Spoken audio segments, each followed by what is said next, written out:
Welcome back to Radar Towed Transmissions. Today we are discussing the Sixfold Path, freedom that can survive the world.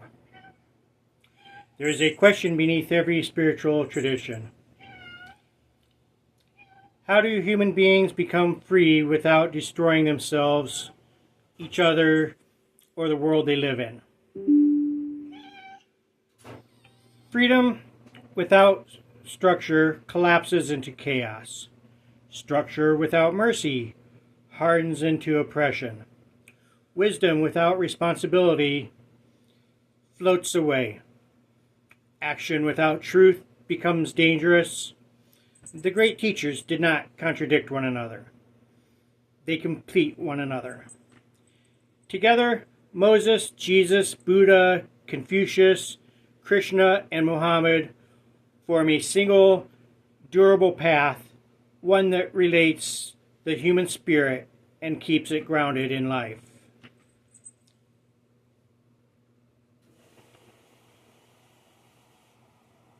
Moses talked about freedom must have a container. The story begins with Moses. Moses teaches something foundational and often misunderstood. Freedom comes before law. But freedom cannot survive without structure. The Israelites are freed before they receive the law. They are not liberated because they obey. They are given the law because they are already free. This matters. Torah is not a ladder to God. It is a gradual for a liberated people. Moses teaches covenant, responsibility without bondage, law as protection, justice that remembers mercy, repair through return, not punishment. Moses answers the first question. How does freedom avoid turning back into slavery? Jesus teaches that release the weight of the past. Jesus teaches us to release the weight of the past. Jesus steps into that covenant and get down. Jesus releases the weight of the past. Jesus steps into that covenant and radicalizes it. He sees where people are still bound, not by chains, but by guilt, shame, and accusations. Jesus' move is immediate. You are forgiven, he says. Not later, not after payment, not after proving worth. Forgiveness for Jesus is not emotional leniency. It's just release. It is real release. But Jesus never lets forgiveness dissolve responsibility. He always adds, go and sin no more. Forgiveness clears the ground. It does not erase direction. It makes transformation possible without crushing the soul.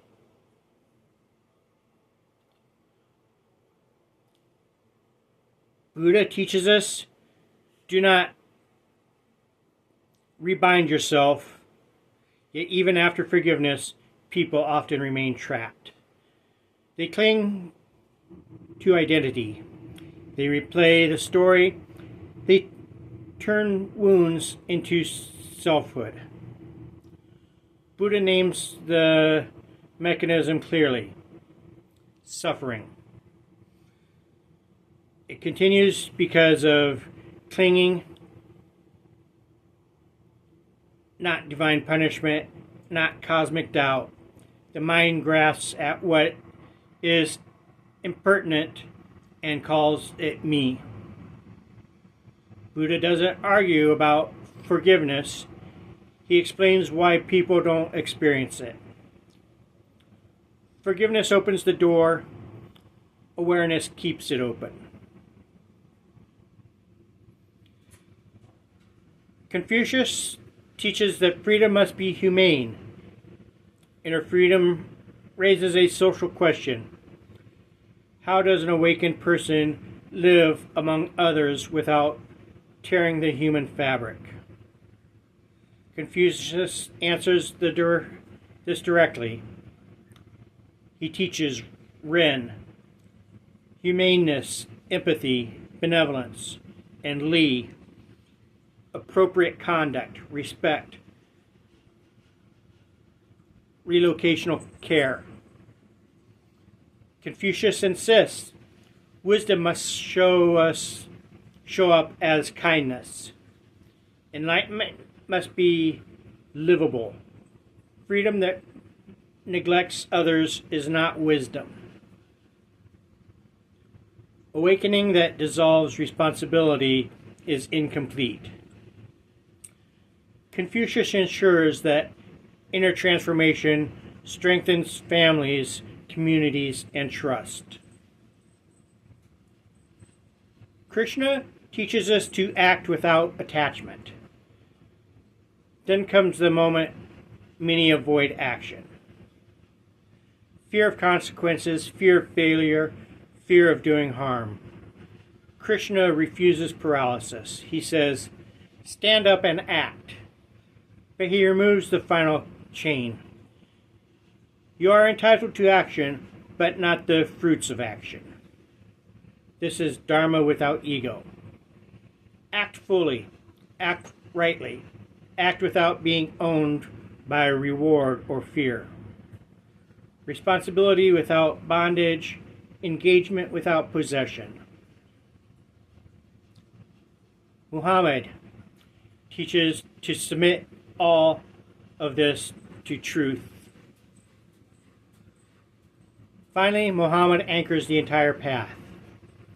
He enters where spirituality often drifts.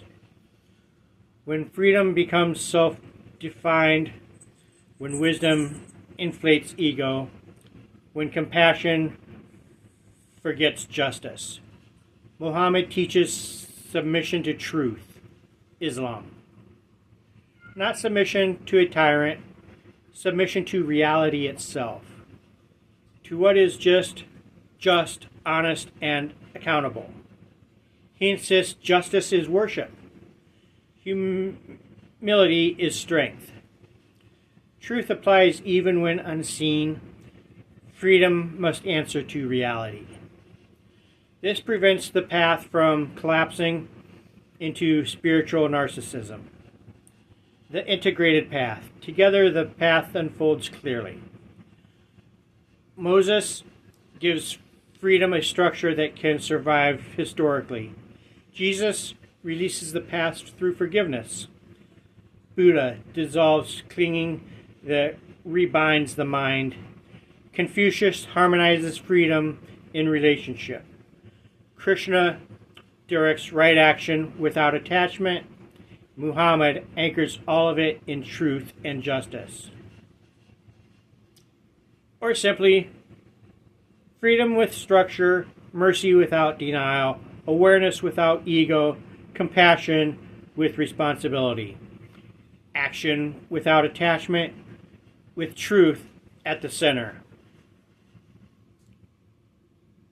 Closing truth, this is not a ladder out of the world. It is a way to live fully human without fear. No eternal doubt, no structural escape, no moral chaos. No ego crowned as enlightenment. Just this: you are free, therefore be responsible. You are forgiven, therefore walk wisely. Stay aware, be humane, act rightly, submit to truth. This is a freedom that can survive history. Thank you for joining me, and hope to return next time. Take care. Love you.